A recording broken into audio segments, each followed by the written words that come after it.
The aftermath of a horrific crash. We've now learned that 4 people, including a pregnant teenage girl, were killed in yesterday's wreck on Route 322 in Delaware County. State police confirmed that they were in pursuit of that car at the time.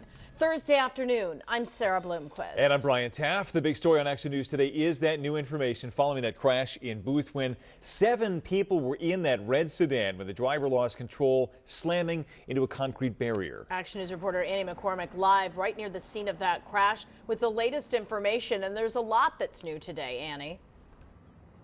Yeah, that's right. We actually learned more about the passengers in that vehicle and the driver as well. State police telling us today that 4 people were killed.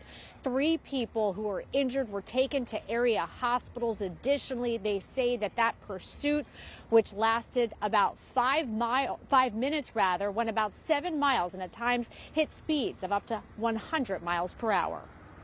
DSP is in pursuit of a red Taurus. That mangled red Taurus is the vehicle Pennsylvania State Police were in pursuit of around 1:30 yesterday afternoon when it crashed into a concrete bridge embankment on the left shoulder of the Chichester Avenue overpass on Route 322. They're doing it about 110 miles per hour, last seen on 322. Police say the driver, now identified as 20-year-old Isaiah Miller, lost control crossing oncoming traffic after passing motorists in the shoulder. Miller had 6 passengers with him. We responded and brought back to our office 4 individuals, one being a juvenile.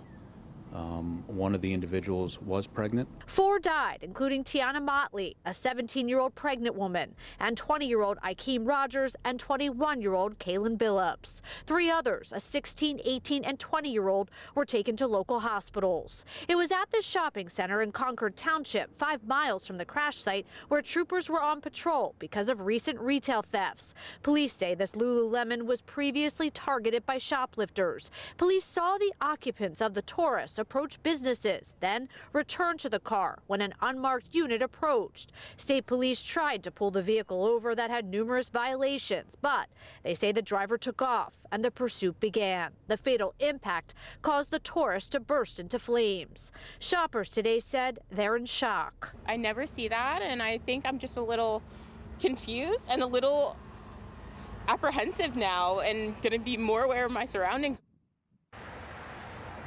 State police also said today that one of the occupants of that vehicle was believed to be involved in a previous retail theft at that shopping center. As for the 3 who were taken to area hospitals, we were told that they have non-life-threatening injuries. Reporting live in Boothwyn, Annie McCormick, Channel 6, Action News. All right, Annie, thanks for the update.